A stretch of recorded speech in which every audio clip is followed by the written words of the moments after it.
ujian demi ujian kami jalani sampai pada akhirnya kami mengalami kebangkrutan.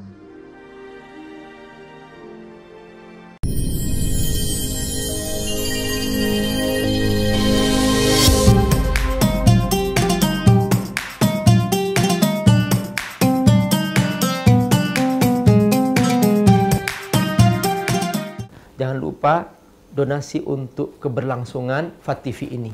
Insya Allah semua yang Anda donasikan Allah akan mengganti dengan lipat ganda, karena di sini Anda beramal jariah. Ayo bergabung dalam dakwah FAT-TV. Semoga Allah berkahi. Assalamualaikum warahmatullahi wabarakatuh. Alhamdulillah, wassalatu wassalamu ala rasulillah wa ala alihi wa sahbihi wa mawala. Sahabat Abi Amir rahimakumullah, Abi Amir ingin cerita salah seorang peserta Hafiz Indonesia yang dia sebetulnya merasakan luar biasa setelah punya anak yang namanya Aida, sebagai seorang anak penghafal Quran. Ibunda Aida ini benar-benar merasakan masa lalunya waktu masih belum punya anak Aida, betapa hidupnya itu ya serba mungkin ya merasa dia ada penghasilan yang kurang halal. Misalnya dia masih terjebak riba misalnya.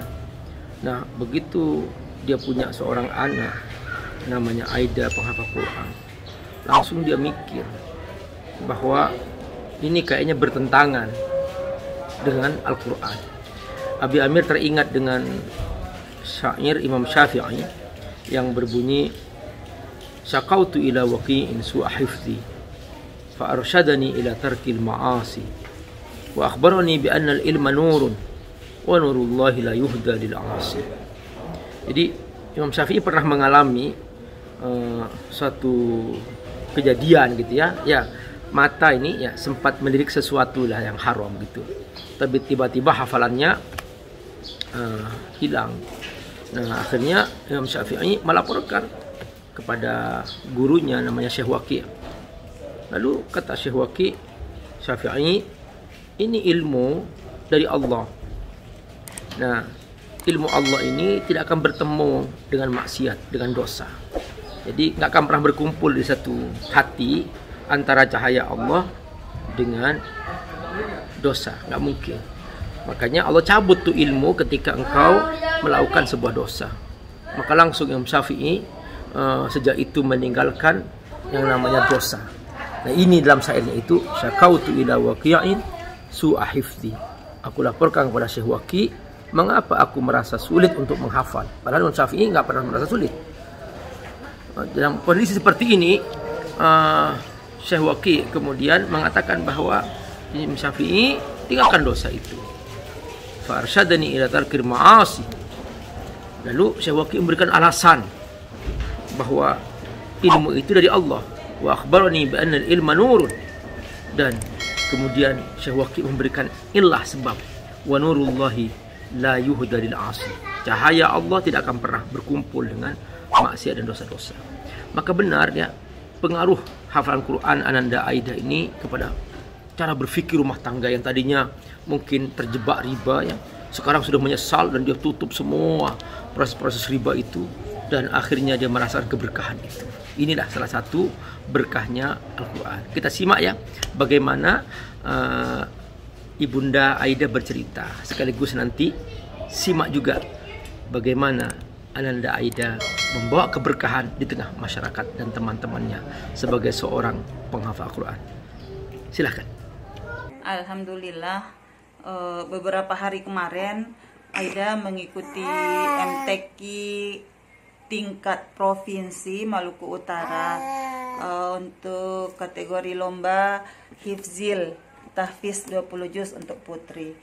Dan alhamdulillah Aida bisa meraih juara 1. Itu merupakan suatu keberkahan bagi saya. Dan keberkahan yang paling utama bagi saya dalam Aida menghafal Al-Quran ini, anak-anak dan menghafal Quran ini, kami bisa terlepas dari yang namanya riba. Itu yang paling saya rasakan. Karena sebelum anak-anak saya menghafal, Aida dan kakaknya menghafal, saya itu termasuk ibu yang aktif di luar rumah, sibuk di luar rumah, membantu suami untuk mencari nafkah. Secara finansial kami berlebihan, lebih dari cukup lah kehidupan kami sebelum anak-anak menghafal Quran. Tapi setelah mulai menghafal, dari mulai menghafal itu ujian demi ujian kami jalani, dari ujian yang satu ke ujian yang satu. Pokoknya intinya Allah itu masih sayang kami. Allah masih sayang kepada kami. Allah ingin kami terlepas dari yang namanya riba. Karena selama ini usaha kami itu berputar dengan menggunakan modal bank. Berapapun tidak kami rasakan efek ribanya, karena kami masih bisa berputar dengan modal itu. Tapi setelah anak-anak kami menghafal Quran, Allah mulai sedikit demi sedikit memberikan ujian agar kami bisa terlepas dari hutang bank itu. Ujian demi ujian kami jalani sampai pada akhirnya kami mengalami kebangkrutan. Ya, memang sempat terpukul juga sih. Tapi alhamdulillah kami berbesar hati. Apa yang saya punya, perhiasan yang saya punya, apa yang masih bisa kami jadikan uang semua, dan kami tutup pinjaman bank itu. Ternyata alhamdulillah setelah hutang bank terlepas, setelah hutang bank bisa kami tutupi, walaupun dalam keadaan kekurangan, batin kami terasa lega. Pikiran kami tenang, hati kami tenang. Dan mulai saat itu saya berkomitmen kepada suami saya, kalau saya akan di rumah saja. Saya akan di rumah saja mengurus anak-anak untuk mendampingi Aida dalam menghafal. Dan suami mengiyakan, suami juga setuju. Alhamdulillah, walaupun secara finansial pendapatan kami sangat jauh berbeda dari yang sebelum ada anak menghafal, tapi alhamdulillah berkah sedikit apapun itu kami bisa merasakan berkahnya. Jadi itulah mungkin itu keberkahan yang sangat kami rasakan, keberkahan yang sangat luar biasa dengan adanya anak menghafal Quran. Dan penyesalan yang sangat luar biasa dalam hati saya sebagai seorang ibu. Kenapa anak-anak saya yang kemarin-kemarin, yang kakak-kakaknya Aida, tidak saya buatkan seperti ini? Dan bersyukurnya Allah masih memberikan hidayah, Allah masih memberikan kesempatan untuk anak-anak saya yang belakangan. Mungkin itu sedikit cerita mengenai keseharian Aida.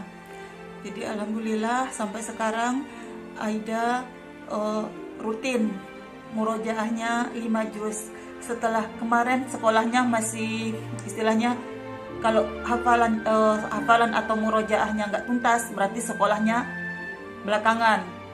Sekolahnya bisa telat, bisa sampai tidak sekolah, tidak hadir ke sekolah. Dan alhamdulillah setelah 30 juz ini, setelah selesai 30 juz ini, tugas Aida kan hanya murojaah, sudah terlepas dari menghafal. Jadi murojaah tetap rutin. Setelah sholat tahajud, bangun tetap rutin jam 3. Setelah sholat tahajud, Aida murojaah sebelum berangkat ke sekolah 3 juz. Jadi harus diselesaikan 3 juz. Karena Aida sekolah sampai sore. Aida sekolahnya sampai sore, jadi kesempatan untuk murojaah itu udah tinggal dikit. Jadi kalau pagi udah diselesaikan 3 juz, berarti setelah pulang sekolah sampai selesai isya itu tinggal 2 juz. Dan alhamdulillah itu yang rutinitas Aida sehari-hari yang dilakukan sampai hari ini. Mungkin itu saja yang bisa saya ceritakan. Wassalamualaikum warahmatullahi wabarakatuh. Bismillahirrahmanirrahim. Assalamualaikum warahmatullahi wabarakatuh. Alhamdulillahirabbil alamin wa bihi nasta'inu ala umuri dunya waddin. Wassalatu wassalamu ala asyrofil mursalin wa ala alihi washabihi ajmain. Yang kami hormati Bapak Yudin, Ketua Pembina Aksi Syahwaki Agam, Ustaz Amir Faisal Fat, Ketua Syariah. Bapak Ibu sekalian, tamu undangan yang Allah muliakan pada hari ini, alhamdulillah selamat datang. Terima kasih atas kunjungannya, rekan-rekan media yang Allah muliakan pada hari ini.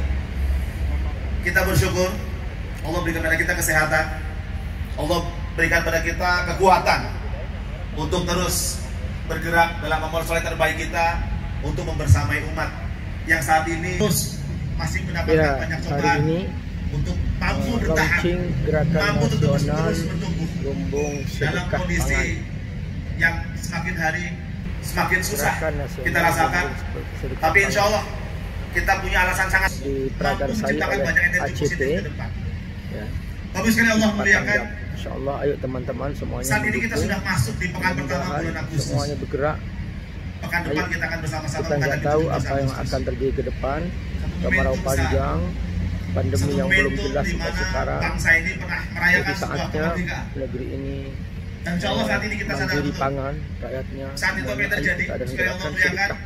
Saat perjuangan perjuangan dilakukan oleh para pahlawan, lagi kelaparan. segenap elemen bangsa ini keluar dari rumahnya, yang dimiliki di rumahnya, membawa beras, membawa mie air minum, membawa semua yang mereka miliki, sayur mayur keluar dari semua dari rumahnya, diserahkan kepada para pejuang.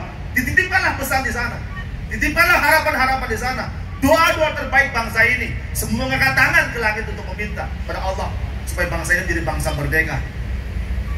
Dan luar biasa, orang mengatakan dan dengan bambu runcing itu kemudian bangsa ini merdeka. Titipan doa-doa itu yang dititipkan. Tidak hanya sekedar barang yang dititipkan, tidak sekedar beras yang dititipkan, tapi amanah-amanah doa, harapan-harapan umat Islam, semua umat di Indonesia itu jadi nyata. Dan saat ini kita sedang dalam momentum untuk bergabung dalam Agustus gerakan nasional. kita menang sejarah kembali. Dan banyak bangsa ini telah membuktikan